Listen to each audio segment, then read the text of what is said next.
ikibazo giherereye ni hehe? Aho ikibazo giherereye ni ukumenya ngo imvugo ishobora gukoreshwa uyu munsi ni imvugo ki ugereranyije n'imvugo yagombaga kubikoreshwa muri 1994, imvugo ikoreshwa muri 2003.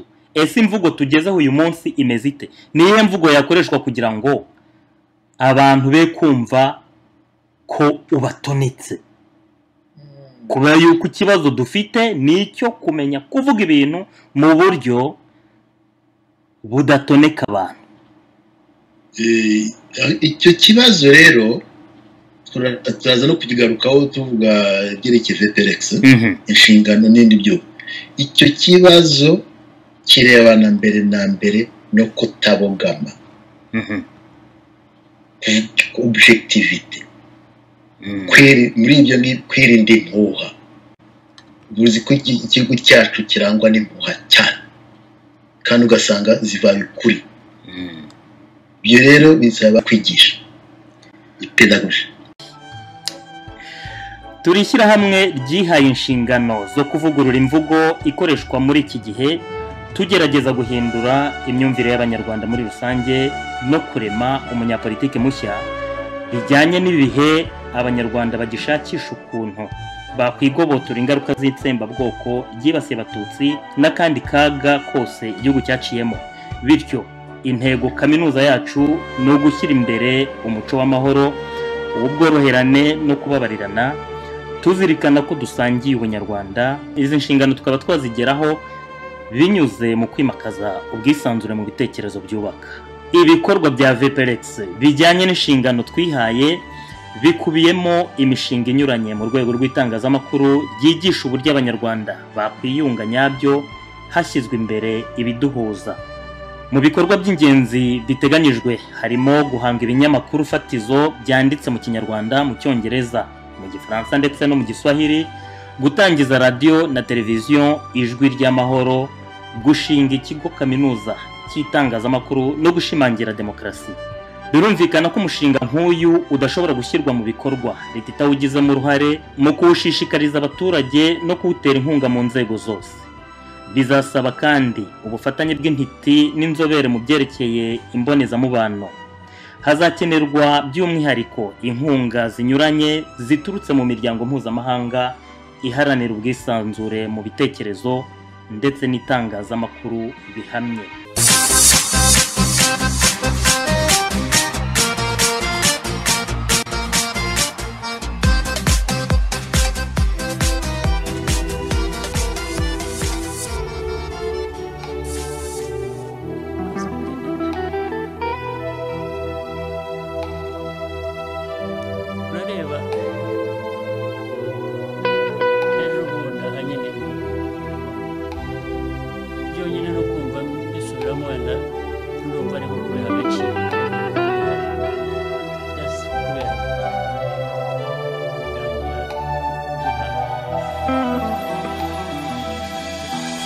Naendeho mbwira abantu bacu muri leta n'abandi narebaga babisubiza, njye nta nubwo nigeze mbisubiza cyangwa mbivugaho, ubu ni bwo bwa mbere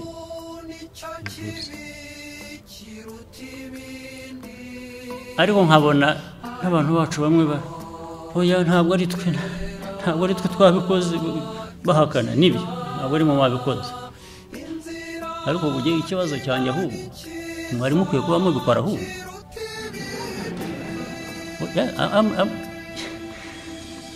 Ntabwo ngiye nta politeness mfite kuri ibyo ngibyo, nta diplomasi, ahubwo ikitangaza ni ukuba mutabikora.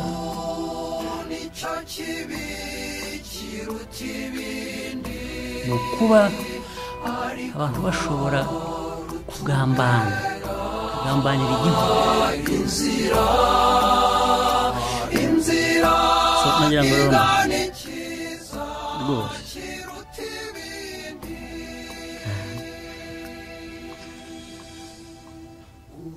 gutatira igihango cy'u Rwanda urabizira, gutenguha igihugu, kwifuriza abantu nabi bishaka kugaruka ibisigaye is how kugaruka bite there are many ways uburyo ni bwinshi nahitamo bwari mu kinyarwanda upfa n'ukwitaba Imana urupfu nicyo kibi kiruta ibindi urupfu nicyo bivuze ni abantu guhigwa bagasanga aho bari hose bakicwa birenze n'ibyo tuzi by'inyamaswa kuko zihigwa abantu bahiga aho bakwiriye kuba bavindimwe bakwiriye kuba bafite uburenganzira bumwe kubahiga kubica nta nubwo byarangiye icyo gihe byarakomeje kugeza n'uyu munsi aho bicaye baradusabira abo bavandimwe aho bicaye baradusabira urupfu nicyo kibi kiruta ibindi urupfu nicyo kibi kiruta ibindi ariko abaduteze amatwi turabasuhuje ikaze mwese muri iki kiganiro mutegurirwa na VPLX. Turi ku wa gatandatu tariki ya 11 Mata mwaka wa 2015. Muri kumwe nanjye Ismail Mbonigaba ndi mu gihugu cya Canada. Ku nshuro ya 21 abanyarwanda bongeye kwibuka amahano yagwiriye igihugu cyacu, ariko uko umwaka utashye niko icyunamo kigenda kirushaho gutanya abene gihugu. Ku ruhande rumwe guverinoma ya FPR yise aya mahano genocide yakorewe abatutsi, inongeraho ko ubwo bwicanyi bwakozwe n'abahutu mu izina ry'ubwoko bwabo.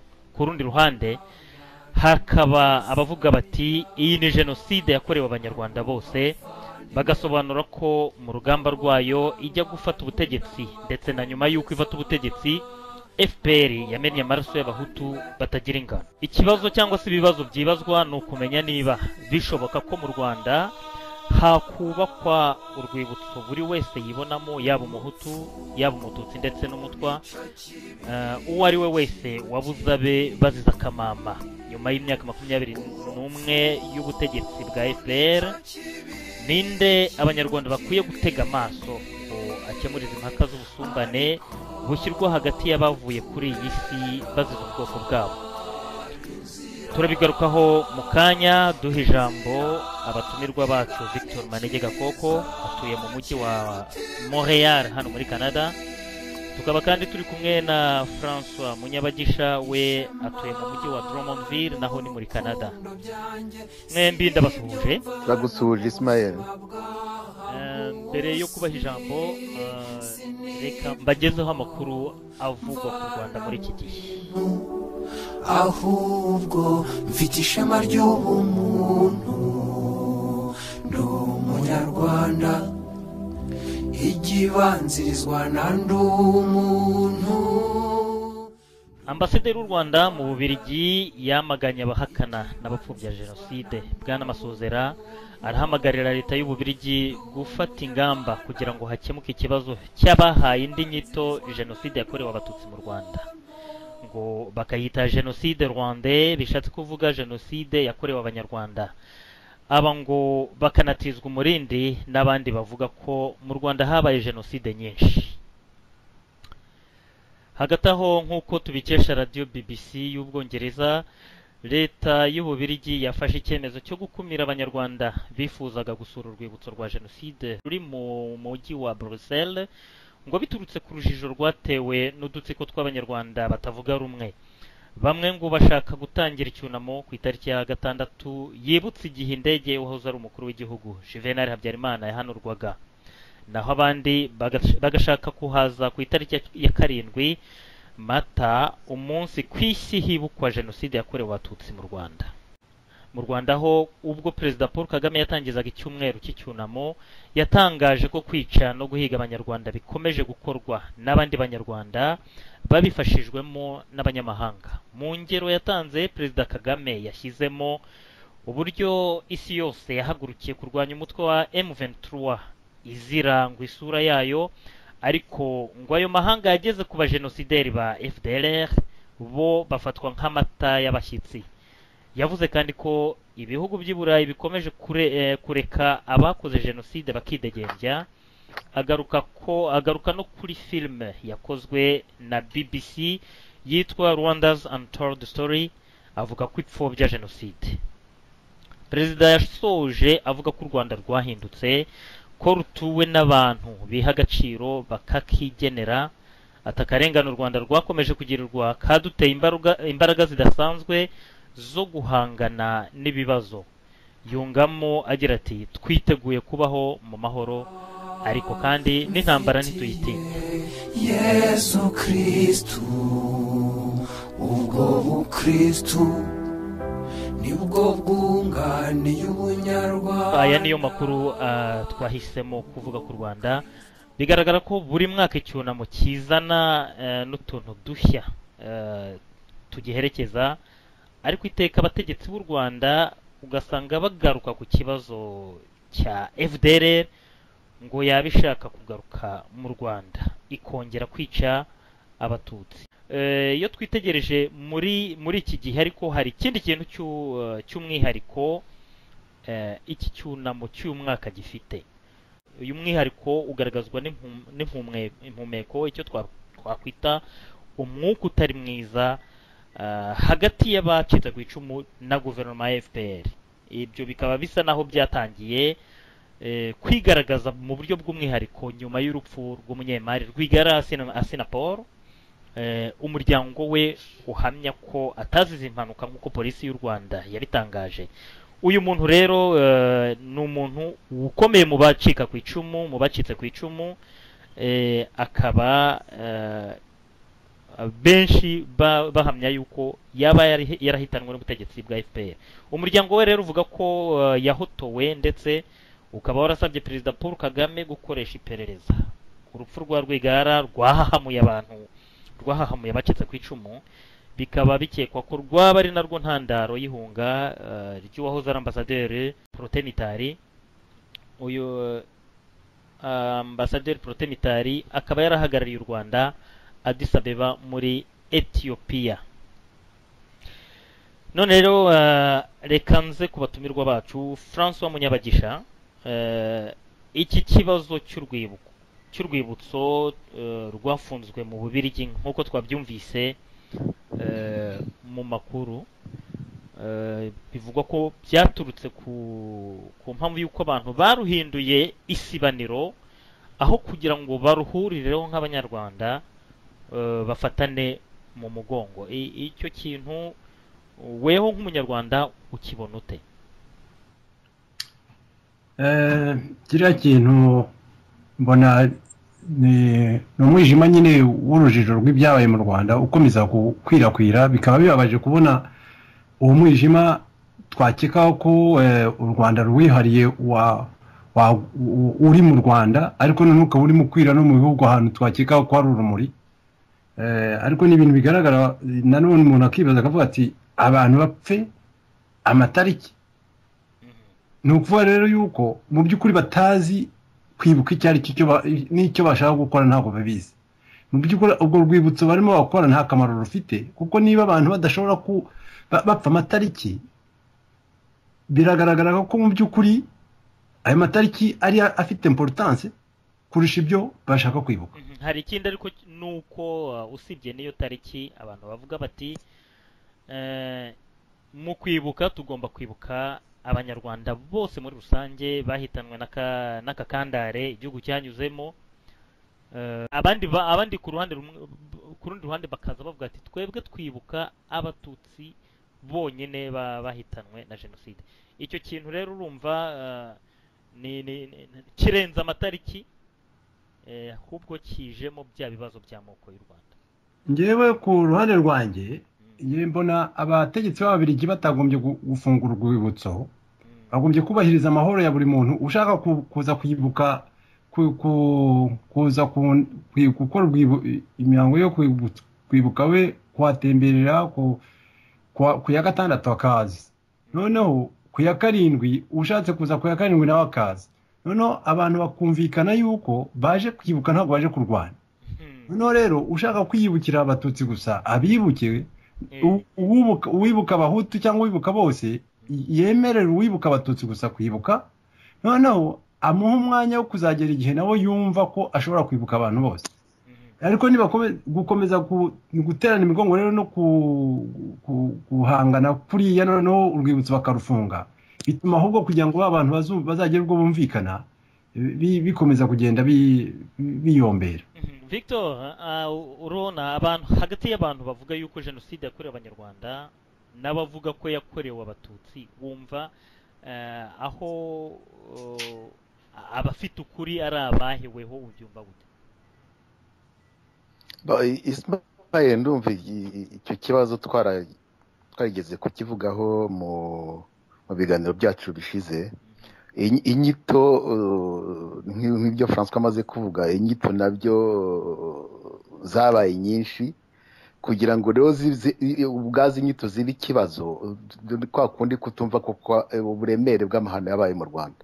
Ubu ngubu muri iki gihe inyito tugomba gufata, cyangwa se jyewe nemera ku giti cyanjye, reka nivugire ku giti cyanjye, ntiriya ubu ngubu noneho umuryango w'ibihugu by'abibumbye washyize ahagaragara.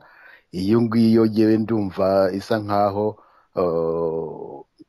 benshi baba bayihurizaho. Iyo mvugo iyo ni jenoside yakorewe abatutsi. Jenoside yakorewe abatutsi, ariko wibuke neza hari ikindi kintu yongeraho ko leta y'u Rwanda ntabwo yikoresha. Nicyo kibazo. Iyo leta yikoresha, ariko ntabwo leta y'u Rwanda yikoresha, nayo ivuga ati ni jenoside yakorewe abatutsi gusa, bakarekeraho. Ariko inyito ya Nations Unies, inyito y'umuryango w'abibumbye, yongeraho ko yakorewe abatutsi ikagwamo n'abahutu ndetse n'abandi. Okay, ni exactement ibyo ngibyo, niko ndumva iyo resolution ya Nations Unies ivuga. Donc rero tugarutse ku nyito cyangwa se mu kwibuka, ubundi kwibuka ni mu mutima w'umuntu, ndumva n'ubushize narabivuze. Ibyo kugira ngo rero tubigaragaze hanze se cyangwa twifatanye n'abandi kugira ngo twibukire hamwe, ibyo nanone ni uburenganzira bw'abantu, ku buryo ni nka kwa kundi tuvuga ngo nk'ibyo kujya gusenga, kuko wajya gusengera abawe, niba uri umukristo cyangwa umukatolika ukajya muri kiliziya gatolika, ntabwo umuyisilamu wamubuza nawe kujya gusengera abe uza mu musigiti. Ndumva rero ibi ngibi bigarukamo nanone ko ku kibazo cy'uburenganzira bw'umuntu, ukumva yuko utabangamira undi cyangwa se utahatira undi kugira ngo akora icyo ushaka, cyangwa se umubuze ukwishyura ukizana. Tugaruke ku kibazo, ndumva na ambasaderi Ndagijimana ushize twarabikomojeho. Ikibazo rwose ni uko amahano yabaye mu Rwanda hagomba kuba uburyo hakwibuka bose. Ibyo byo koko nibyo, ariko bitavuga yuko umuntu afobeje koko jenoside yakorewe abatutsi. Ibyo ngibyo nabyo ndumva atari cyo kibazo. Ari ikibazo ni abandi badashaka ko nabo bagira imihango yo kwibuka ababo mu cyubahiro. Ikibazo kiri kugeza ubu ndakeka yuko ari muri ibyo by'imvugo, inyito n'ubundi koko, aho abantu baba badashaka kumva yuko hari abandi bantu bapfuye usibye abatutsi. aho nibyo nkunganire gatoya. Donc nibyo koko hari ikibazo nkeka mu Rwanda, abantu mu Rwanda tuvuga ibintu habaye koko jenoside yibasiye abatutsi, iyo yabayeho. Noneho hakaba rero nk'abantu b'abatutsi bavuga bati ibi bibaye nk'ihame, ibyo ngibyo nta nubwo bigomba kugirwaho impaka, nta mpaka. Noneho kandi kuko nanjye niko mbyumva, nta mpaka zigomba kubigirwaho, iyo jenoside yabaye nta mpaka. Ariko noneho hakaba abandi nabo bakavuga bati ntabwo ariyo yonyine, kuko na Loni ijya guhindura kuvuga ngo jenoside yibasiye abatutsi, mbere baba babanje kuvuga jenoside Rwanda. Ngira ngo na hano muri Canada twebwe mu habaye za motion muri Assemblée nationale no muri za ville de Montréal ni Quebec, habaye motion zivuga ko ari jenoside Rwanda. Récemment niho nka muri ville de Montréal bahinduye bazanamo ako kantu ko habaye jenoside yibasiye abatutsi. Ejo bundi rwose umwaka ushize niho muri ville de Montréal bazanya iyo motion, ariko ubundi bavugaga muri texte lego za hano muri Canada hari jenoside Rwanda, ku buryo ushatse kuvuga ngo jenoside yibatsiye abatutsi ubwo uri contre le discours officiel canadien. Ariko ubwo ibintu birimo byahinduka. Urupfu ni wo muryango ugana Imana nyir'ubuzima, ariko kugira ngo uwo muryango ukinguke hagomba ijwi ry'Imana. Mu Kinyarwanda upfa n'ukwitaba Imana. Mu Kinyarwanda. Mbere yuko ukomeza François, nagira ngo wenda nkomoze ku gitabo cyawe wanditse amahindura umuvu n'ubwiyunge nyakuri. Aho ngaho wabyanditseho mu gitabo aho uvuga uti ntabwo ari jenoside y'abatutsi yahabaye gusa, ufite ukuntu utekereza usesengura ukavuga uti habaye n'izindi jenoside. Iyi nibyo rwose zarabaye. Noneho rero ugasanga ahubwo hakaba ikibazo, kuko hari izindi jenoside zabaye, abahutu bakorewe jenoside. Ibyo ngibyo nabyo abantu bazabifata, buri muntu afite uburenganzira bwo gufata uko abyumva. Ariko njyewe iyo mbona ko umuntu agakurikiranwa kubera ubwoko bwe, akicwa kubera ubwoko bwe, agahunga kubera ubwoko bwe, ntaho bitandukanye na jenoside, kuko ntabwo bijurwa kubera ko wenda aticishijwe umuhoro. Ntabwo ari jenoside. Ntabwo jenoside ari icyo wakoresheje wica umuntu. Hari za jenoside intellectuelle zirahari, tugiye hariya tukava mu marangamutima tukareba ibintu n'amaso akonje. Icyo gihe ibintu twagenda tubyumva. Ariko ikibazo kigenda kiza, n'ubushize nawe twagiye mu mbabarire, nibagiye kuko hari igihe tujya tukavuga abahutu abatutsi tukibagirwa n'abatwa. Ubwo nari mvuze n'abentellectuelle nabo bakorerwa jenoside, ibyo nabyo biriho. N'abandi abanyamadini bakorewe jenoside, abantu bagakurikiranwa kubera ko ari abanyamadini. Yego wenda c'est discutable, mais ngarutse kuntuza ko icyo kintu cy'uko hari ikibazo, abantu baricara bakavuga ngo niba mvuze ko hari indi jenoside yabaye ngo ndazishyira ku munzani, ngo biragabanya. Bavuga yuko ibyo ngibyo ari byo bita gupfobya, ngo n'ugupfobya, ngo ndimo ndagabanya indi jenoside. Ariko nyagasani, ahubwo nuko birayiremereza, kuko n'amahano kuba yaba twaragize jenoside imwe byakoroha, ariko iyo niba zibaye nyinshi zikagwira igihugu, nuvuga yuko ahubwo biraremereye. None iki nanone mu by'ukuri abantu bajya gupimira urupfu rw'umuntu wapfuye bakawupimira ku nyito.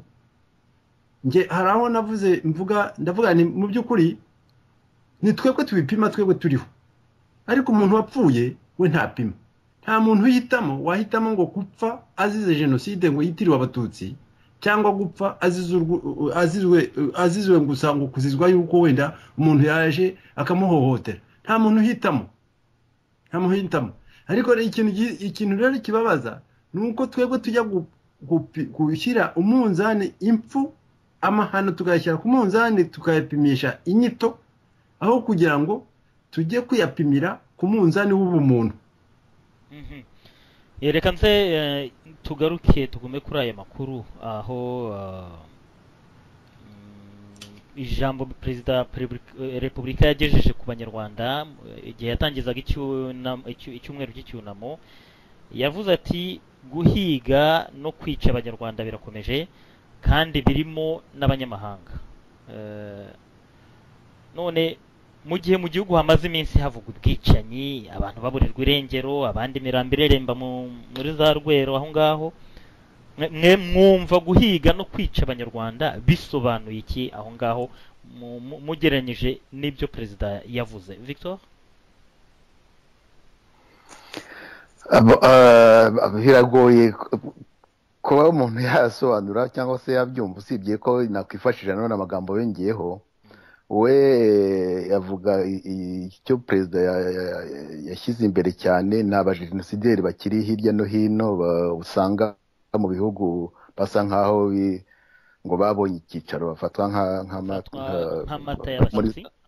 nk'amata y'abashyitsi ba VIP. Ugasanga rero koko ukurikije ibintu byabaye umuntu yakwibaza niba ibyo bihugu tubanye nabyo neza. Ariko kandi yaho ntabyumvira nuko umuntu yaba yirengagiza yuko mu mpunzi z'abanyarwanda cyangwa se abanyarwanda baba hanze hari usanga abahutu n'abatutsi bagishyamiranya, ahubwo bigenda bikora cyane. Ndumva twaranagiye tubigarukaho kenshi. Urebe nko mu Bubiligi nta gihe gishira batarebanye badashatse kurwana. Muri Canada noneho bitenge gutera intera ikabije ku buryo mwumvise n'amakuru y'ubushize byanyuze mu binyamakuru no mu matangazo hirya no hino, bamwe bavuga yuko hari ubwicanyi buhari butangiye. Ndumva ikibazo sindi umunyapolitike, ikibazo ko perezida yakivuze buriya ni muri disikuru ya politike, ariko mu kibazo cy'ubunyarwanda ni ikibazo giteye inkeke. Aho umuntu yasesengura avuga ati ese ibi bihugu bibatere intera ni ibihe, cyangwa se bafatanyije nande, kuko avuga ko hari n'ababoshya n'abandi bose. ndumva bisa nkaho ari gufata ikibazo cyo kumwihariko ukakigira rusange. Ariko aho ngaho perezida yavuze yuko ibyo bihugu ngo biza gufasha abo ba genosideri ari bya binigo byateranye, ngo isi yose yateranye ikaza kurwanya M23. N'isi yose u Rwanda rufitanye ikibazo n'isi yose, murumva yuko ari ibintu bitoroshye, birakomeye cyane. Epi hari ikindi nge nagira ngo wenda mukosoreho Victor, aya makimbirane y'abanyarwanda haba mu Bubiligi haba hano muri Canada ntawe ahuriye n'amoko. Ntabwo dushobora kuvuga yuko ari ubwoko buno buhanganye n'ubu, ni ikibazo cya politike. Abanyarwanda barahiga, barimo guhigana bagahigirana nkuko nyine bimaze iminsi bivugwa hano muri Canada, nkuko byavuzwe mu mwaka ushize ubwo bari aba Patrick Karegeya yahotorerwa muri Afurika y'Epfo. Ibyo ni ibibazo bitareba amoko. Muribuka yuko icyo gihe Perezida Kagame yaravuze ati n'abasigaye bamenye ko ari question de temps, a matter of time.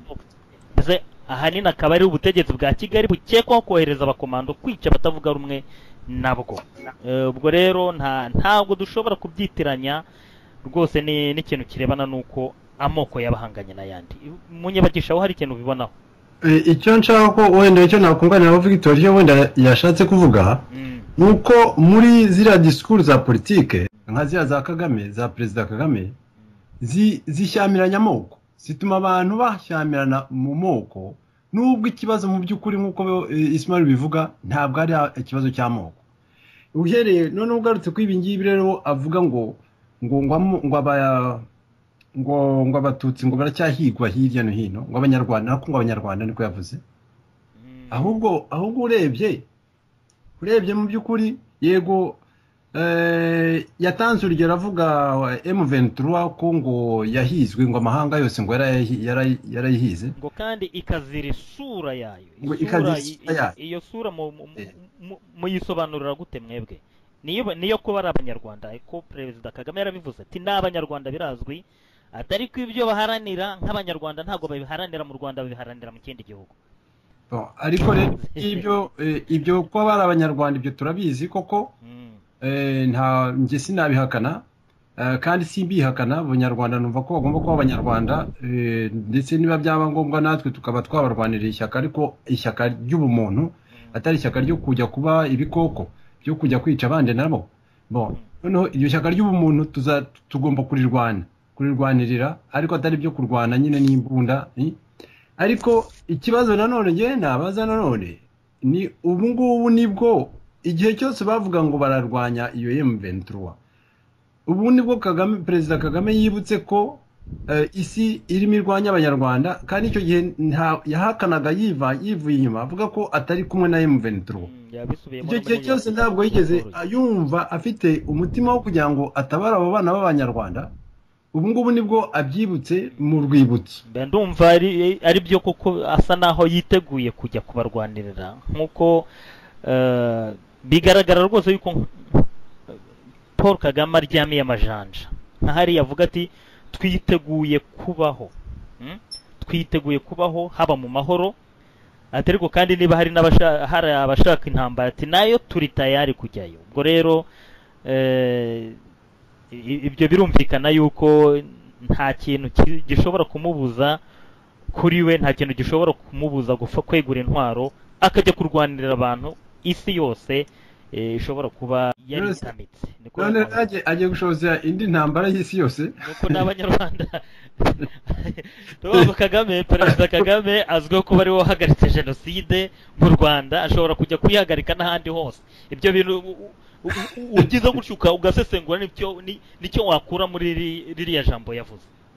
Sinzi niba ariko uko mbyumva, ariko wenda n'abandi bashobora kubyisobanurira. Ngiye ndumva biriya byo kuvuga ngo M23 yego hariya hari ikibazo, ariko akagikoresha mu buryo butari bwo. Ubundi yavuga nanone ngo abanyarwanda barakomeza guhigwa, akivugisha bari abo muri M23. Mu by'ukuri ahubwo umuntu yamubaza ati ese nk'uko wabivugaga Ismail, abo banyarwanda bahigwa hanze muri za Afurika y'Epfo, abo banyarwanda bahigwa hirya no hino, abanyarwanda bavuga bahigwa muri mu Bwongereza, hano muri za Canada barahigwa nande, nabo banyamahanga barimo bahiga.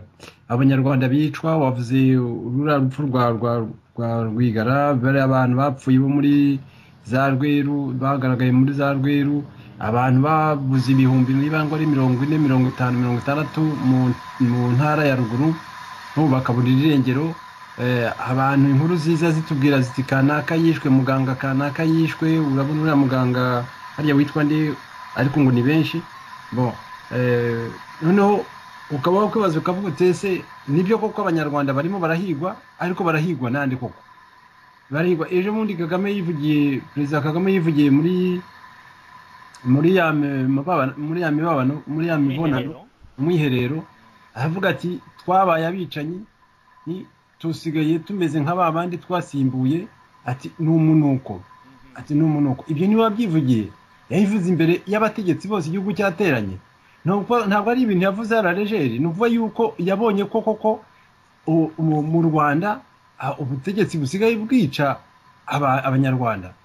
Aho rero niho hari ikibazo, aho igihe tutarabasha kubuza kuvanaho kwica umunyarwanda uri mu gihugu, ntabwo twahaguruka ngo tugiye kujya kurengera umunyarwanda wo muri M23. None iki kintu cyo kuba tugaruka nyine kuri iki kintu cyo gupfobya jenoside, aho Perezida Kagame ubwe yavuze yuko ayo mahanga mu byo akora hazamo n'ibyo gukora amafilime, urumva ko yahise akomoza kuri ya Rwanda's Untold Story, avuga ati aba bantu bapfobya jenoside. Ese gupfobya jenoside mu bidefinisa mutene mu bihe ikihe gisobanuro, Victor?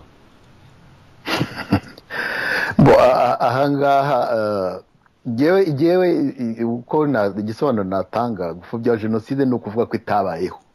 Umuntu wavuze rwose mu magambo yoroheje naho rero kuvuga yuko hari ubundi bwicanyi bwabaye igihe iyo jenoside iri gukorwa cyangwa se mbere cyangwa se nyuma ndumva ntaho twaba nanone ari ukuvangavanga amagambo cyangwa se kuvangavanga ibisobanuro byo mu rwego rw'amategeko aho umuntu yavuga ko ari ukwitiranya iriya filime yabaye yakozwe n'abongereza kandi yakozwe n'abahistoriye yakozwe n'abanyapolitike n'urugero rwinshi cyane n'ingero nyinshi cyane twayivuzeho twayigarutseho twavuze yuko ibyo abazungu byose bakora ntabwo bazasimbura abanyarwanda bari bahibereye twatanze ingero nyinshi twari duhari ibyabaye twarabibonye uko byakwitwa twose ni hahandi twebwe tubigaruka ko ari amahane bagira ngo ni satani cyangwa ni shitani yari yateye kiriya gihugu cyangwa se bagira ngo abanyarwanda twari turwaye hari akantu ngira ngo ngaruke inyuma gatoya hari aho igihe perezida Kagame yavugaga ko abagomba gusaba imbabazi yaravuze ati iyo ngeze mu mahanga nemera yuko twakoze amahane kavugira asa kumuvugira igihugu cyose ndumva iyo mvugo ariyo n'ubundi yari ikwiye gukomeza kuvuga yuko amahane yabaye mu Rwanda aratureba twese nta kuntu rero ibintu byo gushaka nyine gushyira ku muzani cyangwa se gushaka gutandukanya ibintu kuko impfu n'impfu n'indi ndirimbo ya Kizito irabivuga nta kundi kuntu wabigenza nuba mu rwego rwa politike no gushaka ukuntu ahubwo abanyarwanda bahumuriza bose abanyarwanda gafata kimwe haba mu byiza haba mu bibi ubu icyo tugomba gushyira imbere ni umuti watuma twongera kubaka imitima yacu twongera kubaka igihugu nyagihugu kuko urebye igihugu kigendera ku ndangagaciro igihugu kigendera ku bumwe igihugu kigendera ku bwubahane igihugu kigenderane ku bworoherane nta rupfu rwiza rubaho yaba jenoside cyangwa intambara uwishwe n'abihorera uwazize impanuka cyangwa se uwazize indwara abo bavandimwe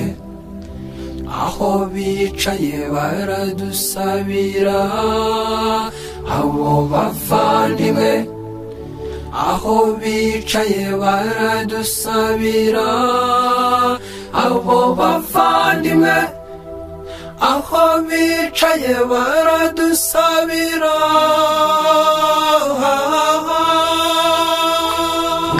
urupfu nicyo kibi kiruta ibindi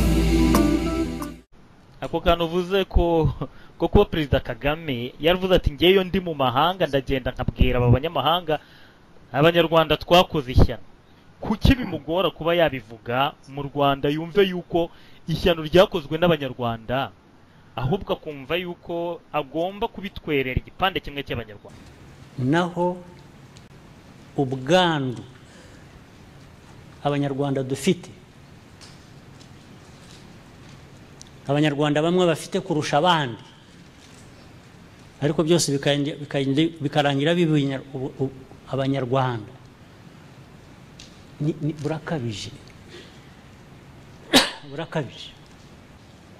niyo waba utarishe ahubwo ngewe mfite ikibazo nawe ngewe naba ntari mu bishi ukajya gukoresha izina ryanjye ngo wice nakwica nanjye ntabwo nakureka naho ibyindi by'isoni ngo abantu baratinya kuvuga wowe niba utarishe ngo unahaguruka ubisabire imbabazi haguruka usabire imbabazi abishe mu izina ryawe nawe uvuga uti ntabwo bikwiye kubaho erega jewe niyo ngiye hanze hatari mu banyarwanda mbwira abanyamahanga ntimutubabarira abanyarwanda twakoze amarorerwa nanjye nishyiramo kuko nanjye ndi umunyarwanda jenoside yangize imfubyi ariko ntikanyibagiza abandi bantu nabo bababaye bazize urugomo rutiswe jenoside. ahubwo njyana kure cyane. Iyo avuze ati yari mu mahanga abavugira nk'igihugu, ni umukuru w'igihugu. Kandi rero murabizi yuko dukurikije none by'amategeko hafite abo yasimbuye. Niba guverinoma hari n'abantu bavuga yuko jenoside yakozwe nande. Jenoside yakozwe na guverinoma rero icyo gihe, ntabwo yakozwe cyangwa se yararebereye ibyo ari byo byose. Niyo ifite iyo responsabilité, yaba ari politique, yaba ari historique, yaba ari icyo umuntu avuga rwose. Iyo rero avugira igihugu yishyira mu mwanya wa institution, ndumva bitagombye kubundi kugorana kugira ngo no mu gihugu imbere guverinoma leta isaba imbabazi abaturage. ariko nanone ariko nanone kuri icyo kintu cya responsabilité ya jenoside, nawe Perezida Kagame hari aho nawe mu by'ukuri avuga ngo yageze mu mahanga, avuga ko abanyarwanda ngo twakoze ishyano. Hari ahantu aba atavuga ukuri, kuko ishyano ntabwo ari abanyarwanda barikoze. Kuko yaba twasesenguraga ibyabaye, twasanga amashyano yabaye atagomba guhekeshwa abanyarwanda muri rusange globalement. Abakoze amashyano dushobora kubashaka tukababona, ariko kujya hanze none ukabafata abo bantu nk'aho barepresenta igihugu, ntabwo ari byo. Njye ntabwo mbyemera. Ikindi nanone nuko iyo bavuze nka guverinoma, hari ikibazo nakomeje kujya nibaza, n'ubu nibaza. Leta y'u Rwanda yari iriho bayirega ngo yakoze jenoside, ariko iyo urebye guverinoma yari iriho, iyo guverinoma niba yarakoze jenoside, ejo bundi barusha bagafata abaminisitiri, igice cya kabiri cy'abaminisitiri bari bariho muri iyo guverinoma bakabagira bere. Aho ngaho ngira ikibazo, koma abantu bari muri guverinoma yakoze jenoside bagirwa bere. Ubwo nuva yuko mu by'ukuri ntabwo ya guverinoma ushobora kwifata ngo yirege yose globalement, ugomba kwanaliza ikibazo autrement. Hari akantu nagira ngo ngaruke kuri François gatoya kugira ngo twumvikane neza. Hano tujye twibutsa ko igihugu ni igihugu gifite ubutegetsi. Turi muri Repubulika rero y'u Rwanda kirya gihe, aho Repubulika ifite inzego. Muri izo nzego babivuze zikaba ari zirimo urwego rw'abasirikare cyangwa se inzego z'umutekano ruyikuriye cyane, rukaba urwego rwa gisirikare. Nta kuntu rero wavuga yuko interahamwe zibasiye abatutsi zikabica, abo basirikare barebera cyangwa se abajandarume bari aho ngaho, ngo icyaha ntucyomeke kuri leta. Ntabwo bishoboka. Aho ngaho iyo responsabilité uko yagenda, niyo mpamvu ari nayo mpamvu abantu bose bagomba kuvuga ko nta gukinisha inzego za leta. Leta leta tuziko ari nayo yonyine ifite ububasha bwo kugira ngo ikoreshe ingufu kugira ngo igarure amahoro mu baturage, igarure amahoro mu gihugu. Ahubwo koko ikibazo twibaza ni nka kuriya koko Arusha usanga aho kugira ngo ese guverinoma yose uko yakabaye yagombaga gucibwa urubanza, ndetse ahubwo none yenda bikanyuranwa yuko haba haravuyemo umwe muri bo akaba yende kuko yarishe ku giti cye, ariko ku giti cye kuri responsable ku ruhare rwa guverinoma nk'ubutegetsi bw'igihugu bafite amakosa. cyane cyane yuko n'uwari uyoboye iyo guverinoma ariwe Jean Kambanda yemeye icyaha. Kuri ibyo Victor rwose aho ngaho je suis d'accord avec toi, iyo ni point. Nta kuntu abo bwicanyi bwaba mu gihugu ngo noneho abantu bashinzwe kubungabunga ubuzima bw'umuntu bajye kwihisha inyuma yo kuvuga ngo twabuze ingufu, ngo twanananiwe. Ibyo ntabwo nge nabyemera. Nta muntu wari umutegetsi, nta muntu wari umuminisitiri, nta muntu wari muri guverinoma, nta muntu wari umusirikare, wari umujandarume, wari uyoboye abapolisi wambwira ngo yarananiwe. Noneho na bya bindi bavuga ngo basabye FPR ngo guhagarika intambara ngo kugira ngo babone uburyo bajya guhagarika ubwicanyi.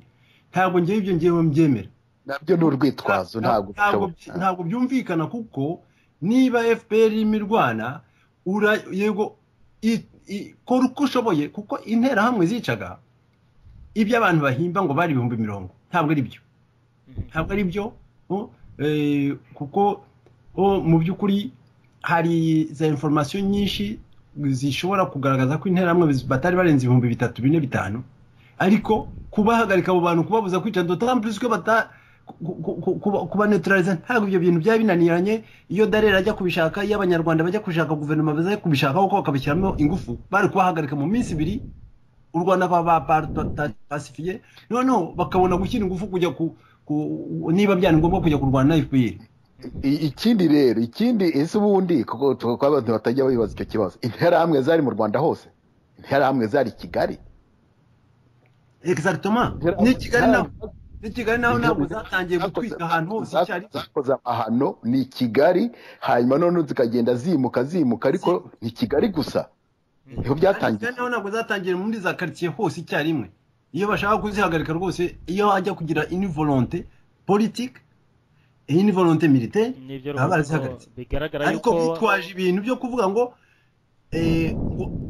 ngo FPN mutahagarika imirwano ngo abatutsi barapfa bya bindi bya Kayibanda byo muri 64 ngo si vous parveniez ngo par impossible ngo si vous parveniez à prendre Kigali la capitale de votre pays ngo par impossible si vous parveniez à prendre d'assaut la capitale Kigali la capitale de votre pays ngo ça serait la fin précipitée de la restauration ibyo bintu byakirigisa abantu mu mitwe bakumva yuko ngo FPR nifata ubutegetsi abatutsi barapfa ibyo ni ishyano ibyo ni kibazo hari no kuba Victor avuze yuko nta bwicanyi ko interahamwe zitari hose mu gihugu bikagaragara yuko guverinoma yagiyeho muri kiriya gihe cya jenoside yo ishobora kuba ahubwo twavuga yuko yateye akanyabwabo abantu bicaga nuko nko muri Butare ahantu ubwo bwicanyi bwatinze kugera ndetse n'umuntu wari prefe agahagarara ku baturage be byabaye ngombwa yuko yicwa kugira ngo ubwicanyi butangire aho ngaho rero nta kuntu guverinoma idashobora kubazwa uburyo inzego mbese zikuriye igihugu uburyo zarebeye ibyo bintu kandi zikemera yuko abantu bahagararaga ahantu ngo hataba ubwicanyi bo bakicwa guverinoma ibareba aho ngaho rero ntabwo tubishidikanya iriya responsabilité gouvernementale ni absolue ni absolue rwose duhereye no kuri urwo rugero rwose utanze rwa nyakwigendera prefe Habyarimana yego ari we mutegetsi ukuriye prefecture yaba yarishwe n'interahamwe gute wumva ko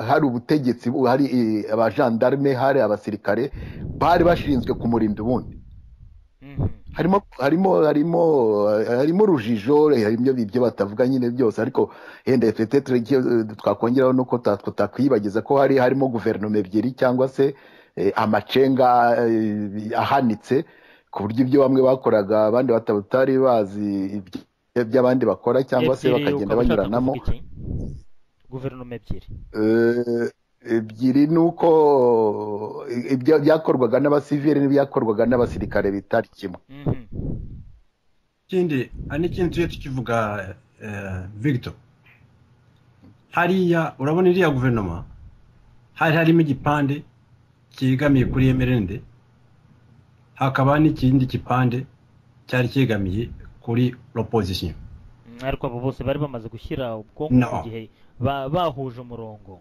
no abataravugaga rumwe nabo barishwe bahereye kubo nyine bari kumwe mu mashyaka no ntabwo ariko byimeze ko bose bari bahindutse aba power kata mbese urumva urabona nk'uwo prefe ntabwo yishwe rugikubita oya urumva hari abantu uriya ka Yesu bakatiye intuza bageretseho ibyaha bitabarika uriya ka Yesu bitaba hariya bamuvanye mu kwa gatandatu Kambanda niwe wagiye kumukuraho bamuvana ariko nzi neza ko l'information ki nari nabo nyatugeragaho ko nari Gitarama icyo gihe guverinoma iri murambe hariya urumva hari abantu babaga bahari bari abakonseye ba Kambanda batubwira bati ibintu byananiranye hari abantu hano bo muri MRND barimo bavuga ko ngo aba burugumesitiri ba MDR barimo bajenjeka bagatuma ngo inkotanyi zitumeneramo habaye de discussion muri iyo guverinoma ibice bimwe bavuga bati tugomba kubavanaho akayesu bamukuraho ngo kugira ngo kuko ngo arakingira ikibaba abatutsi burugumesitiri wa Nyabikenke uwitwaga Anatori baraza bamuvanaho ngo arakingira ikibaba abatutsi urumva babasimbuza aba burugumesitiri bitwaga ko ngo ari abo muri MRND ibyo byabayeho ibyo nabihagazeho ndabizi ndabivuga mbizi abyumva donc hari icyo kintu rero hari igihe bari Gitarama bigeze kuvuga ngo ari abasirikare basabye ko guverinoma ifata icyemezo none bagahagarika interahamwe aho ziri hose bakazihagarika kwivanga muri za operation militaire bakazihagarika bakabuza kugira ikintu zongera kwivangamo ngo zirakora intambara discussion zabuze urudaca bamwe bavuga bati aba bantu barimo baravugira inkotanyi babuza interahamwe ku interahamwe nizo zirimo zirwanya inkotanyi kuko nizo zari zigeze bya bindi bisese defense civile ibyo ngibyo byabayeho izo deba zabayeho none ugasanga ari nabyo byatumye ndabyibuka kuko turi muri Kongo mu nkambi tukihagera Kambanda yambutse n'umujinya aravuga ngo abantu bo muri MRND bose abavanye muri guverinoma ye ashyiraho guverinoma ye ngo y'ubuhungiro y'abantu 8 urumva ajya Bukavu aravuga ngo ntashaka kugigoma ngo niho abantu bo muri MRND bahungiye effectivement icyo kintu cyabayeho donc ibyo bintu rero by'intuza bya za guverinoma parallele Victor avugaga byabayeho mu ruhande rwa politike wenda no muri gisirikare ibyo bintu byabayeho ngera nkagaruka nkavuga nti muri biriya bintu bavuga ngo abanyarwanda twakoze amahano ikintu ngiye cyane ngewe kimbabaza kindemerera ni nk'iyo umuntu umutegetsi agiye hari akavuga ngo abantu bakoze jenoside mu izina ry'abandi niyo mpamvu nanga yuko ngewe banyitirira jenoside yakozwe n'abantu ngo nuko turi mu gihugu kimwe ngo nuko turi abanyarwanda twese kubera ko ngo umuntu ngo naba mvindimwe nawe wakoze jenoside nkumva yuko ngomba kuba solidaire nawe nkavuga ngo ekutera ngo umuryango wacu twagize ibibazo tugira ikintu nka biriya bavuga ngo itandukanye n'umuntu ngo umusabire imbabazi ntabwo ari byo nge ntabwo mbyemera nta muntu wakoze jenoside mu izina ry'undi abakoze jenoside babikoze mu mazina yabo kuko nta muntu natumye nta n'umuntu nari gutuma nta muntu natoye ngo ajye gukora jenoside nta n'uwo natoye ngo abe yarakoze jenoside yitwaje le pouvoir namuhaye dore intego yanjye ya mbere ukube isi yose umunyu ututse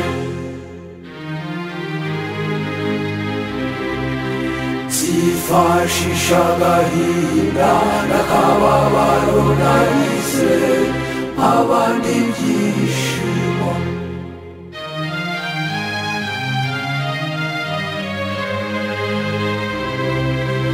ariko sinzigera nkoresha ibyishimo nahawe ngo mbababaze nyagasani azabiduhamo ubuzima budashira nzaba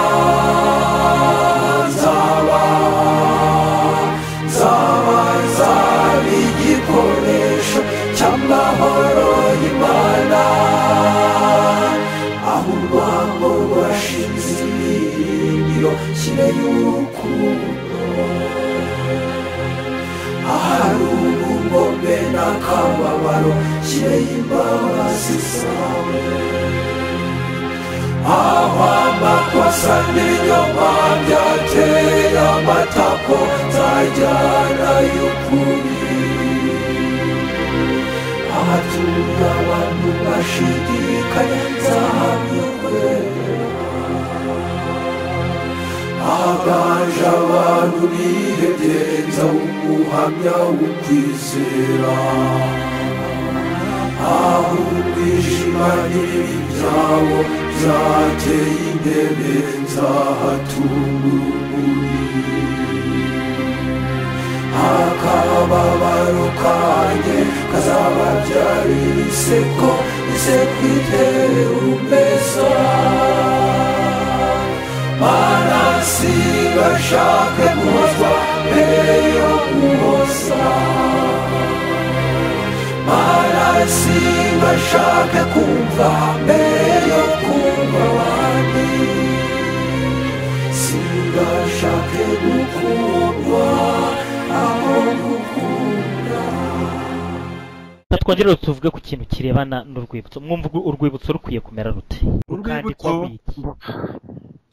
urwibutso kuri njyewe mbere yo gukora urwibutso tugomba gucana urumuri ku mahano yabaye aho kujya gucana urumuri rwo ku ziriya za buji ngo zo kugira ngo dukore seremoni zo kwibuka tugomba kubanza tugacana urumuri rwo kugaragaza amahano yabaye koko uko yabaye tukumva ububi bwayo tukagaragaza aho igihugu cyapfiriye aho abanyarwanda twapfiriye mu by'ukuri yego tukivura bimwe tujya tuvuga noneho twamara kubyihweza ibyo ngibyo tukabona tukavuga tuti reka noneho tujye kunamira abantu baguye muri ariya mahano icyo gihe nituba twakoze urwo rumuri ntabwo tuzaba tugifite ibibazo byo kuvuga ngo hariya ngo abapfuye ku itariki cyangwa se ngo abapfuye basa gutya na gutya ibyo ntabwo tuzaba tubikenera. None urumva ibyo ngibyo bitazakuraho jenoside yakorewe abatutsi?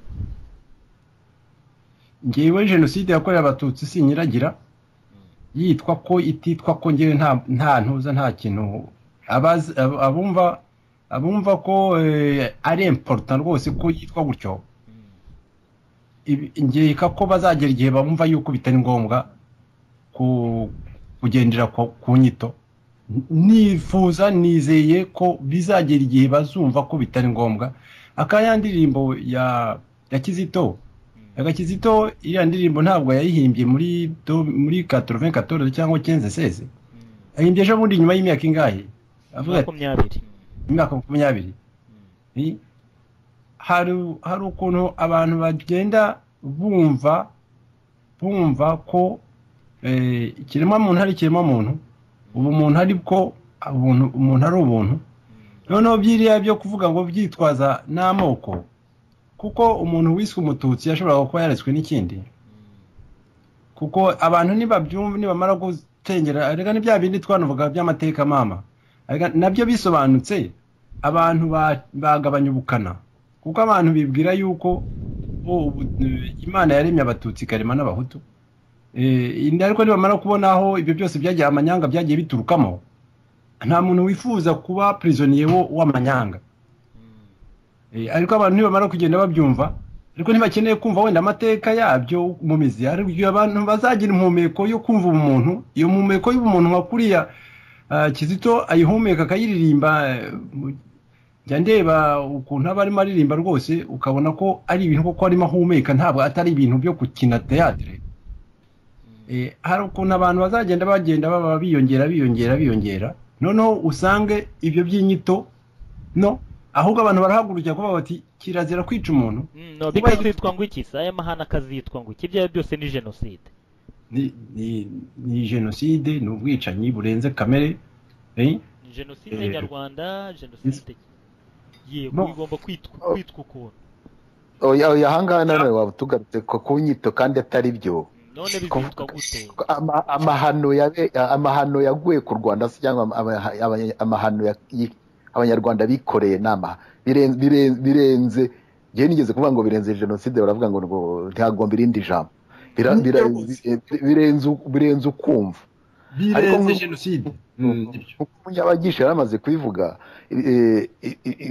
hagomba kugira ngo ibyabaye byose bijye hagaragara noneho bivugwe uko bimeze, nta kubanza gushakisha kuvuga ngo ndihishe inyuma cyangwa se ndashaka kugira ngo uriya kuri viza aba ari we ufata iyo responsibility. Icyangombwa ni ugushaka icyateye ariya mahano. Icyateye amahano ntabwo wakibona gusa muri 90, ntabwo wakibona muri 94. Biri mu mateka yacu, twagombaga kwiheza tugashaka noneho kukuntu kuko twashaka umuti nyamuti, ari byo bya bindi nkunda yakuvuga. Ntabwo waba urwaye sida ngo waguhe umuti w'ikibinuza w'umutwe gusa w'ibiheri, ntabwo ari byo. Kuko n'ubu ngubu nurebye na ziriya disikuru umukuru w'igihugu avuga, birerekana yuko ikibazo kitararangira, ntabwo kirarangira. Nyuma y'imyaka 21 ntikirarangira. Iyo germe cyangwa se iyo virus y'ibibazo by'abanyarwanda iracyahari. Ubure no gushaka ukundi kuntu twakwicara cyangwa se twatekereza nk'uko twatangiye muri siri kugira ngo turebe ukuntu koko twashaka ubundi buryo indi nzira twakemuramo kiriya kibazo.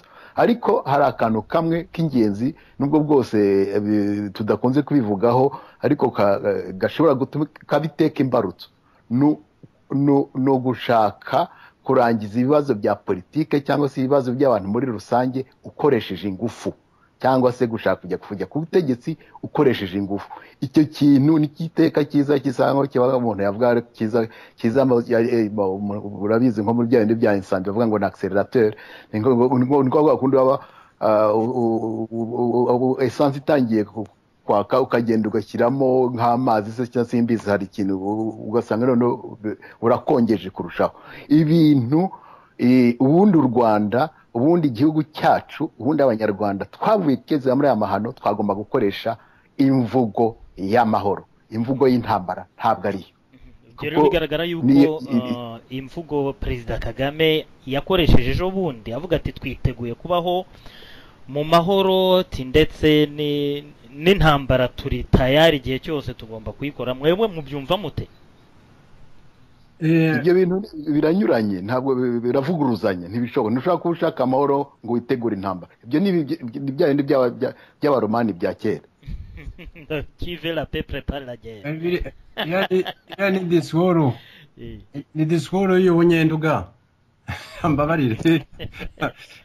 Isopure ko yaba n'abakomoka mu nduga iwacu iyo ngiyo. Za Gitarama.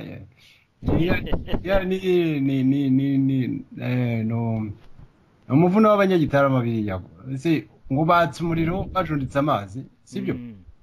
Urumva uratse umuriro kandi urunditse amazi kandi umuriro ntuzimera.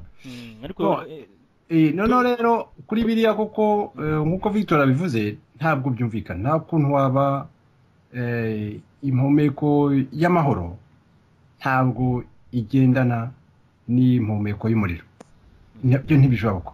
Ariko nanone bikadusaba rero ko mu by'ukuri kuko umuriro, intambara, bakanye intambara n'abanyamahoro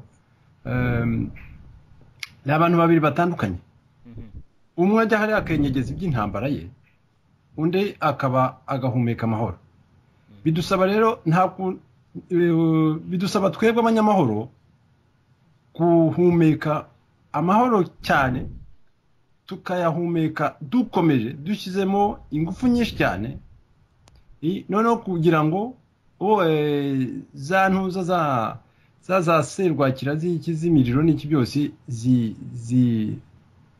zicube zirenge. Icyo nshaka kuvuga ni iki: Perezida Kagame we mu by'ukuri mu kugera ku butegetsi, mu miterero ye, mu gutegeka kwe, twabivuze inshuro nyinshi, ariko ntabwo bihagije kubivuga rimwe cyangwa kabiri gatatu. Tugomba kubisubiramo kugira ngo byumvikane, abanyarwanda babyumve. Victor yavuze mu mwanya ati ibibazo dufite ikintu cya kindi cya accelerateur cy'umuriro, gushaka gutegekesha ingufu, gufata ubutegetsi ku ngufu.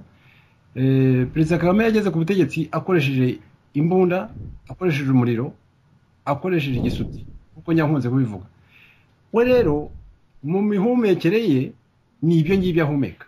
Mbere na mbere yo kuvuga, yavuga ngo amahoro ngo turayashaka ariko ngo turi na ready turi play yo gukora intambara we mu by'ukuri ni intambara ubu urumva ko ahumeka umwuka w'intambara kubera iki kubera ko we yaje ku butegetsi ku gisuti none kugira ngo rero ibyo bintu bizahinduke bisaba ko twumvikanisha ko hari ubundi buryo bwo gutegeka budakoreshejwe igisuti kandi ntabwo igisuti ari gihera kuri Kagame gusa kuko Victor yavugaga ukurikiranye ukareba aho gituruka kure cyane muri histoire ngira ngo nta butegetsi twagize butakoresha ako kantu k'igisuti hari ubwakoresha agasuti gatoya ngira ngo ntibeshye wenda ubutegetsi navuga igihe twagize umutegetsi kugiye cyambo imutwa niho wenda igihe gitoya iki kintu cy'igisuti kitabayeho kuko mu byo nibuka nagiye nganira n'abasaza biwacu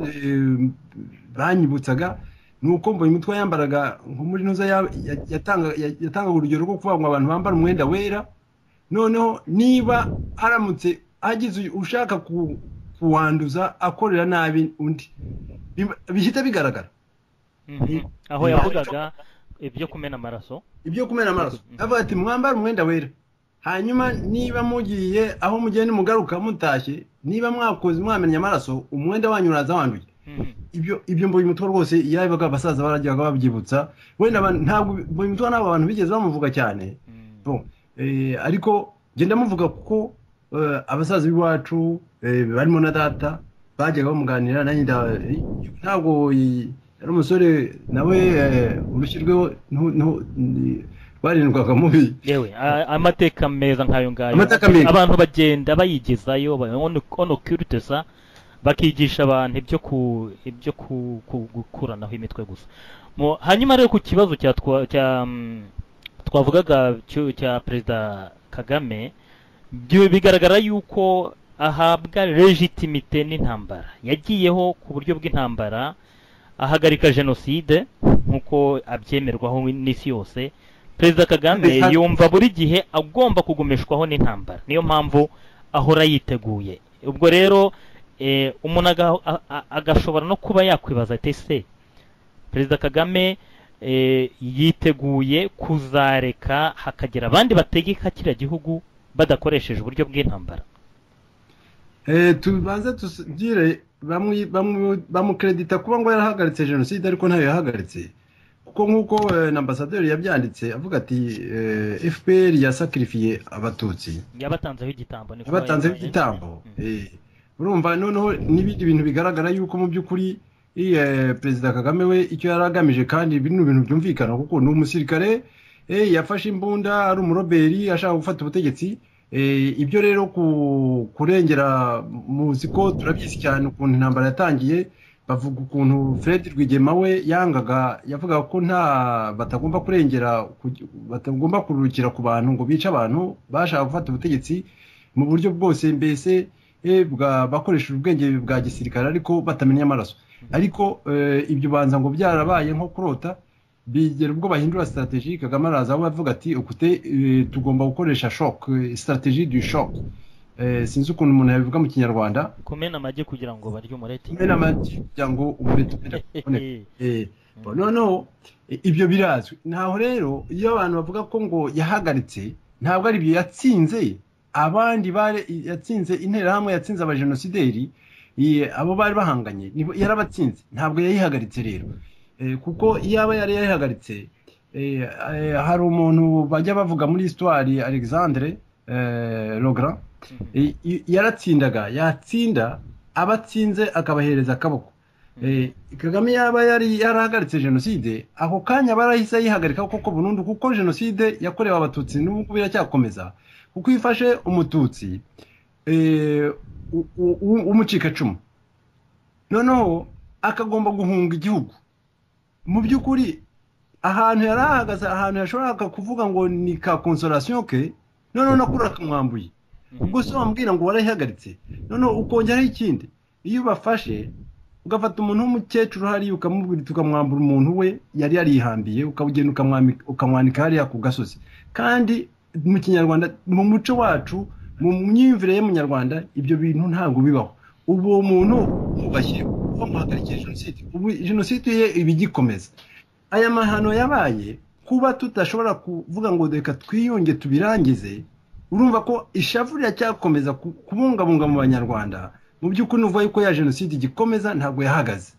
Aho rero yaba yarayihagaritse, aba yarahagaritse n'izindi jenoside zose zirimo zikorwa, hano agashyira imbere guha abanyarwanda ihumure, tukicara igihugu tukakigangahura, noneho tukagira. Noneho ku kibazo rero warubajije, ndetse buriya yiteguye ko ibintu bihinduka. Ntabwo nemeza ko we yiteguye, ariko njyewe nemeza ko nitumuhumekeramo umwuka w'amahoro Victor yavugaga, tugakomeza tukahumeka. Ntabwo bivuga yuko tugomba kuhumeka rimwe gusa bikaba birahagije. Bidusaba kuhumeka duhereye impande zose z'igihugu, impande zose z'igihugu tukahumeka koko pe, tukahumeka nko kwa kundi nigeze kubona aho abantu bavugisha les esprits, ariko bari concentra bakazibwira bakazihamagara zikaza koko. Urumva natwe urareba iyo abantu barasenga bagatendereza Yesu, wajya kuna ukabona mu irisare urumuri ruratse ukabibona. N'ibindi rero nabyo ngiye nemeza ko nk'uko twabitangiye muri VPRX na Siri, tukavuguta umuti tugatanga urumuri ku bibazo koko nyabyo, tukerekana yuko Kagame nawe hari ikintu kibimutera, cyamuteye biriya byose kibimutera kirahari, none tukaba ari cyo tumurika, tukareka kuba ari we tureba, nabo bari kumwe mu butegetsi akaba arimo tureka kureba, tukareba ikibibatera. Icyo cyose tukagenda tukagicukumbura, tukaza tukakigaragaza, nabo tukakibagabagariza. Ariko noneho tukabagaragariza bya bindi tujya tuvuga na Emmanuel Senga yaherutse kutwibutsa avuga ati projet de société, tukagaragaza u Rwanda rubereye abanyarwanda bose, nabo barimo nabari abaye mu 23 avuga, nabwo tukagaragaza ukuntu twakora akarere keza buri muntu wese yisangama agahumeka umwuka mwiza. Nitubibagaragariza tukabishyira hariya, nemeza yuko nawe aziruhutse.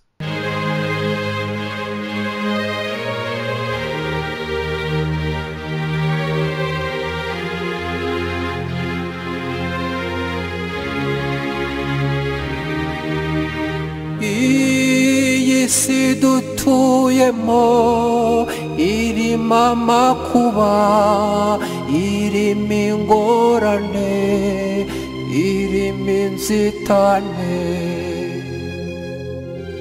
Nta muntu n'umwe wabaye hano ku isi ngo ahave atarababara na rimwe. Agahinda kanjye n'ukubona abantu bitwaza ko kababaro kugira ngo babwire abandi ko urukundo ruzima ngo rwo rutagishobotse. Nubwo nzi ko Yesu yapfuye, nzi ko yanazutse kugira ngo twizere ko urupfu n'ibyago bitazigera bigira ijambo rya nyuma. Twizere ko urukundo rurusha byose imbaraga, kwimbabaza ari ryo teme ry'abantu bagana ubuzima buhoraho. Kwimbabaza ari ryo teme ry'abantu bagana ubuzima buhoraho. Hari igihe abantu bajya batekereza bakavuga bati yenda kubera yuko nta myaka myinshi ishize jenoside ibaye 20 gusa, ababibonye abo byabayeho bose baracyahari, agahinda ntaho kari kajya, bakavuga ati yenda igihe gishobora kuzaba kirekire, hanyuma abantu bakazibagirwa yenda no kuvuga ngo abana ntibazi ibyabayeho bakajya babyumva mu mateka gusa cyangwa uko byagiye byandikwa yenda bakavuga bati ubwicanyi bwakozwe bwakozwe n'interamwe bwakozwe na FPR byakwibagirana akaba ari byo byafasha mu bwiyunge. Icyo kintu byumva mute? Ni ngombwa ko dutegereza ko generation yacu igenda abana bacu bakaza bari bo babikemura? Victor Ismail, ntabwo amateka ni amateka. Ntabwo rero umuntu yavuga ngo ndumva narigeze gutanga urugero mu kiganiro twagize hari umwaka ushize ku byerekeye intambara ya kabiri y'isi yose, amakimbirane yari hagati y'Ubufaransa n'Ubudage.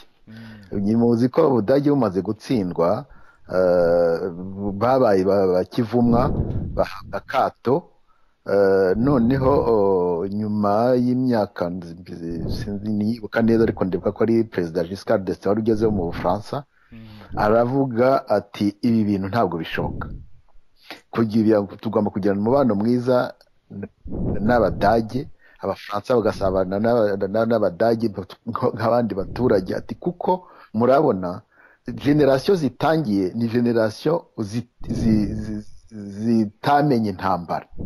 Mutahora rero muzanaho ibyo bibazo byanyu by'iki byabaye byatewe n'iki, ariko ibyo bintu byose ntibishobora kubuza kwibuka ibyabaye, cyane cyane muri bya nibyo by'icyubahiro baraguye mu ntambara nk'izo ngizo, ariko kandi no kugira ngo koko ibyo bintu bitazongera kubaho bikaba isomo. Numva rero ko generasiyo yacu iriho igenda se cyangwa se ziriho zivuka zishobora kuzagendera ku mateka atariyo cyangwa se mabi, bizaterwa natwe. Guterwa natwe rero ni iki? Guterwa natwe nuko tuyandika ubu ngubu tubosanya, sinzi niba ari icyo kinyarwanda ari cyo, kubusanya ntabwo byaba ari byo, ntabwo twaba tubategurira inzira nziza. Birasaba rero bya bindi nyine yuko hagarukamo ikintu cy'ukuri, ikintu cyo kwicara tukabategura, tukemera. Ndumva naragiye nabyandika, iyo responsibility ni collective, byanze bikunze. None tukavuga tugomba gushaka ukuntu twakubaka igihugu gishya kuko intego ya mbere igikuru nk'uko cya kirimi cyavuye hanze kibivuga, ntabwo ari twe. Intego ya mbere ni ukubakira abo tubyara, abadukurikira. Ndumva rero wa mwuka mwiza abashobora w'amahoro n'icyo tukagumya tukashaka ukuntu uba mwinshi ugahoraho, kugira ngo ari amahano ibyo kwibuka hibukwe bose, ariko kandi no tunongera yuko bitagombye kuba dusanzwe dufite indangagaciro zikomeye z'uwo muntu z'ubupfura. Ibyo tubigendeyeho bishobora gutuma twabona umuti w'ikibazo cy'abanyapolitike bazanye. Bizaturuka hehe rero kubona uwo muti, kandi ubona yuko no mu ijambo Perezida wa Repubulika yagejeje ku rubyiruko hari ku itariki ya 30 Kanama ni Kamena, ku itariki ya 30 Kamena umwaka wa 2013, abwira urubyiruko avuga ati naho twebwe abanyarwanda ati harimo ababi hakabamo n'abeza. Yabivuze muri ayo magambo ati ni ngombwa yuko mwebwe mukiri batoya mwebwe muhaguruka mugasaba imbabazi abo bene wabo bishe mu izina ryabo, bagasaba imbabazi bagenzi bawe. Ibyo bintu mwumva uwo murage wo kuba abanyarwanda bazajya biyumvamo kuba bavuka ku bantu babi, ku bwoko bubi, bizarangira bite? Ko ibintu bivuzwe na Perezida wa Repubulika ntabwo ari ibintu byoroshye.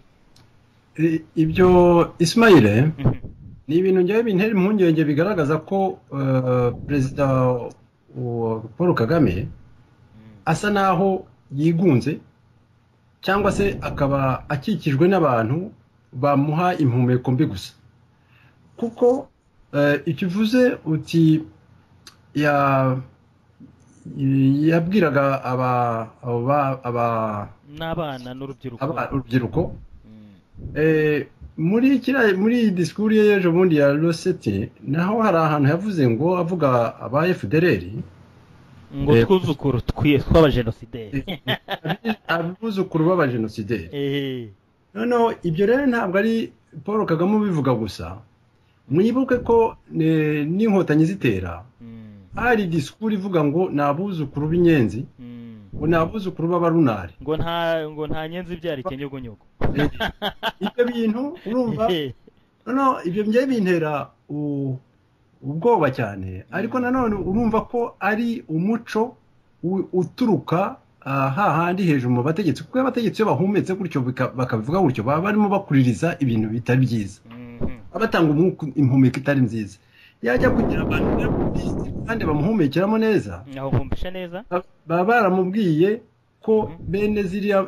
nako si ukumubwira ngo imvugo baba baramwumvishije yuko ibyo bintu by'abuzukuru b'inyenzi abuzukuru b'abajenosideri ibyo bintu bitabaho ko atari byo ko ari izo bintu ari disikuru mu by'ukuri z'ubuhezanguni z'ibisuti ntabwo ari disikuru z'ibitekerezo noneho ku byo rero ibyo mwibuke nanone hari ukuntu njya numva nk'abantu bajyaho bakavuga bati hari aho nasomye ngo Kagame ngo ni umwuzukuruza cyangwa se wa Kanjogera none ugasanga umuntu udafite aho ahuriye utanagize icyamenya kuri Kanjogera ariko ugasanga icyo gisebe cyakomeza kumunindamo amashyira kigatuma ahumeka nabi akagira agatekereza nabi ibyo rero byose bidusaba ibyo Victor yavuga mu mwanya kwigisha gukora chantier bw'umuntu yabyita ngo iki chantier ni inyubako tukongera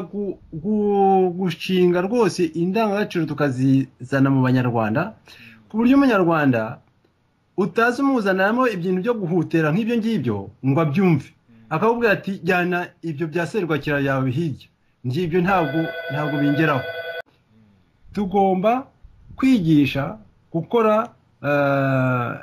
inuza ibyo twavugaga iyo shanti inyubako yo kugira ngo abantu tubagaruremo za ndangagaciro zo guca ukubiri n'ibyo bintu n'izo mpumeko n'ibyo bihutera bizana by'umucafu bizana bikururana abantu bakaba rwose harya bakaba vaccineye umuntu yazana ziriya mvugo nk'ibi ngibi byo kuvuga wenda ngo abantu ngo bavuka kunuza oya ntabwo ari byo njye ntabwo mbyemera umuntu ni umuntu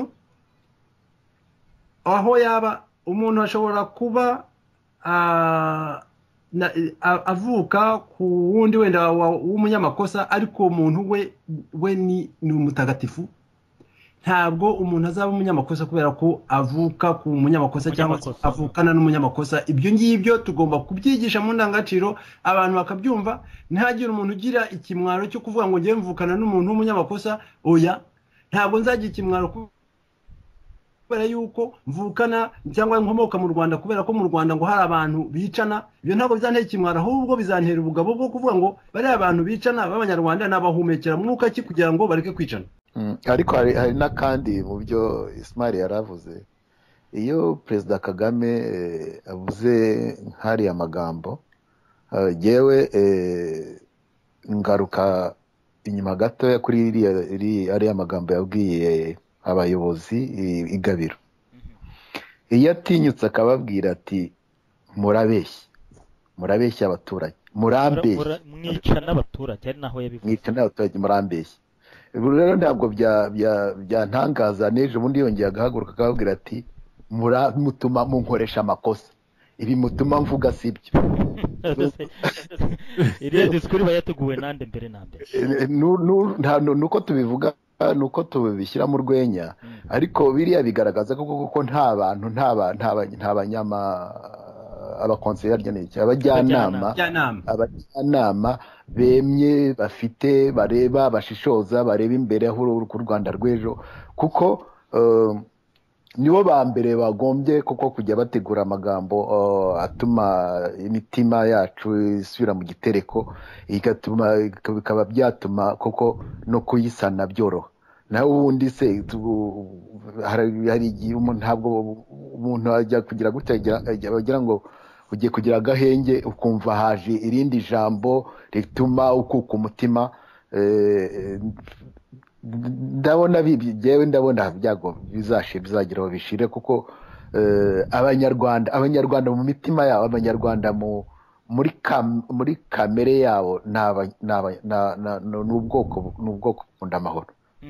Ibibazo bya politike kuzanamo hari abanyapolitike bo mu Rwanda tubafiteho ikibazo, si jyenyine, hari n'abandi babize, kuko iyo utangiye kugira ubushyamiranye mu bibazo bya politike ubigira iby'igihugu cyose kandi bitari ngombwa, ubigira ibibazo by'amoko kandi bitari ngombwa.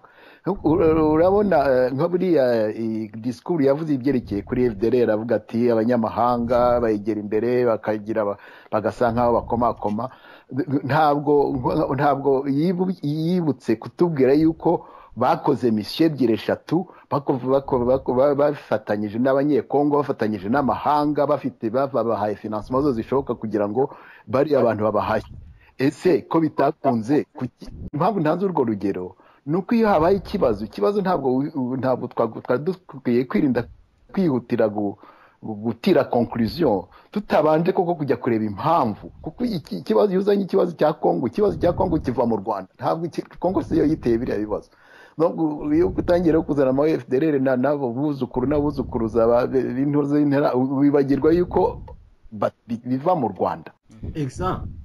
Iyo chantier ni chantier ikomeye, ni chantier yo kuvuga, ni chantier ya yindi wa murage wa Rudahigwa, aho kwita gitera iki kimutera. Nta n'ubu ntabwo turashaka tumenye igituma abanyarwanda twicana, igituma abanyarwanda tudashobora gusangira ubutegetsi, igituma abanyarwanda tudashobora gusangira kariya gahugu gatoya kuntu kangana. Reka mbashimire mwembi rero uyu musanzu mukomeje gutanga. Ni umusanzu ukomeye wo kurema umunyarwanda mushya, ni umusanzu wo kurema n'umunyapolitike mushya, ari byo bizatuma tugera ku Rwanda rushya. Muri Syrie mwebwe abanyabwenge b'abanyarwanda baharanira ubunyangamugayo, uyu ni umwitozo, ni umukoro mwihaye, kandi twizera yuko uzageza ku Rwanda ikintu cy'ingirakamaro. Turafatanyije namwe twebwe muri VPRX, aho tuvuga tuti ese imvugo ikoreshwa muri iki gihe ni imvugo nyabaki?